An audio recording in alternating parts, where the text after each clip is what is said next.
Hello, today we're going to be talking about my outline of my research paper, Unraveling the Complexities of Chronic Traumatic Encephalopathy.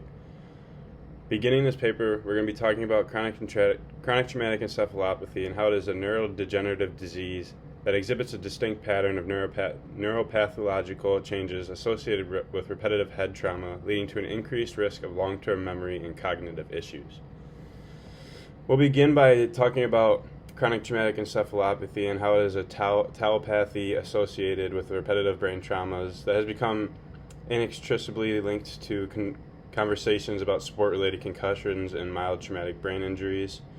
We'll begin by giving a quick rundown and summarizing what this neurodegenerative disease is and what characterizes the accumulation of the hyperphosphorylated tau proteins in the neurons and astrocytes, in a pattern that is unique from other tauopathies or diseases that cause neurodegenerative effects.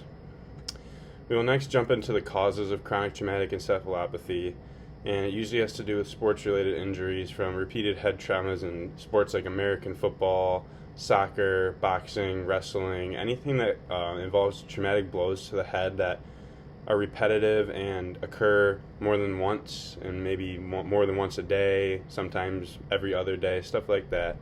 It's also seen a lot in military veterans that have been done with their service, and after death they have seen CTE and its pathological effects in the brain after they have passed away. So after going over the causes of chronic traumatic encephalopathy, we're going to jump into the clinical setting of CTE and how it presents and what symptoms that it shows.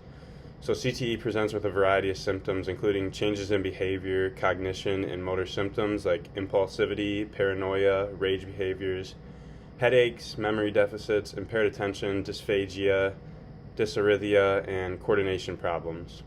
So there's also a bunch of other symptoms and different ways that CTE can be affected on people depending on their age and genetic makeup, and the number of traumatic brain injuries sustained, their severity, the different time intervals, and other factors that go along with it. Decades may pass before the occurrence of CTE becomes clinically evident. So it could be you had these blunt force traumas to the head maybe 10 years ago, even a decade ago, and you don't experience the symptoms that are clinical setting symptoms until later in life. So you could be living your whole life with not knowing you have CTE until much later down the road, and then those symptoms start to arise, and it gets too bad at that point, and those symptoms can take over and lead to suicide and things like that. So after that, we're going to jump into a new section, which is chronic traumatic encephalopathy and how it cannot be diagnosed during life at this time due to limiting research on risk factors, mechanisms, epidemiology, and the treatment of the neurodegenerative disease.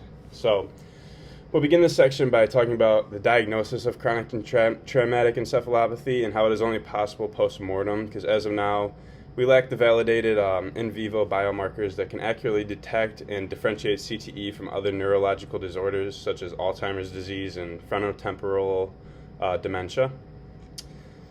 So the reported clinical presentations of CTE are usually heterogeneous, and the etiology of the diverse symptoms is unknown and likely multifactorial, meaning that we can't specifically say that those symptoms are from CTE pre-mortem. It has to be diagnosed post-mortem after death through different diagnostic imaging techniques and cerebral spinal fluid tests that are ran to diagnose the different phosphorylations that are occurring in the brain.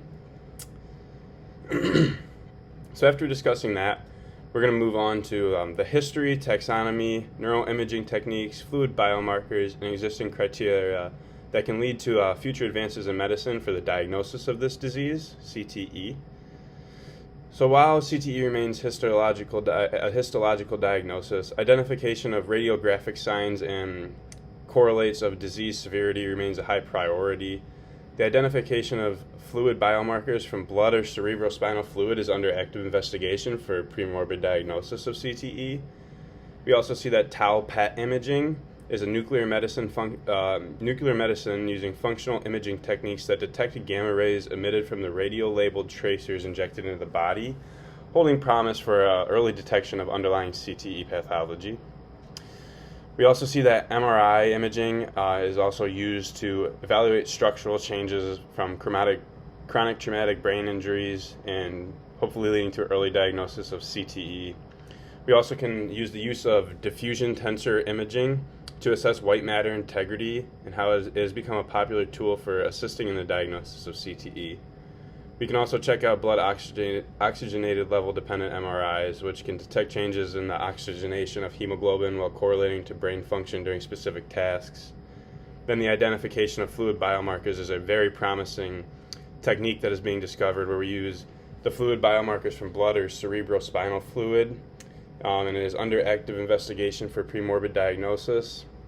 The total plasma and cerebrospinal fluid of tau concentrations has been shown to correlate with increased exposure to athletic head impacts in multiple studies, and plasma concentrations greater than 3.56 pg per milliliter has been set to distinguish a healthy control to a decline in motor and cognitive capabilities. So after this section, we jump into another one, which is chronic traumatic encephalopathy syndrome is used to describe the clinical manifestations of chronic traumatic encephalopathy. However, effective treatment and prevention strategies are lacking. Increasing evidence has shown that rehabilitation training could prevent cognitive decline, enhance brain plasticity, and effectively improve neurological function in neurodegenerative diseases. So we break it up into two different sections here, and we're using animal models and methodologies for possible treatments of CTE. Studying these different effects that traumatic brain injuries have on animals can, if done correctly, correlate to humans and allow for positive research in the future. Our next section is preclinical insight to the treatment of CTE, which looks at things such as immunotherapy in order to combat the cognitive decline that comes from CTE. We can also use the primary mechanism of conversion from a functional pathogenic tau.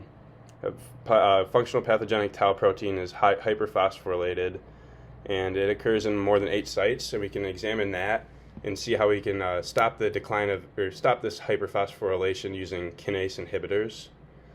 Next, we see the progression of CTE is thought to include a complex cascade of secondary inflammatory responses. So we can study the metabolic changes that are represented in patients that might have CTE and use potential targets for therapeutic intervention. Rehabilitation exercises can improve cognitive function. Clinical symptoms such as depression and anxiety also protect the nervous system by including production of brain-derived neurotrophic factors, which has a beneficial effect on the brain plasticity. And all these different studies that have been used to help advance the future of medicine and hopefully lead to a diagnosis of CTE pre-mortem before death. And then we'll jump into a conclusion, just summarizing the main points that we discussed throughout our outline, and summarize what CTE is, how it occurs, how it develops, possible treatment plans, and ways of diagnosing this disease pre-mortem.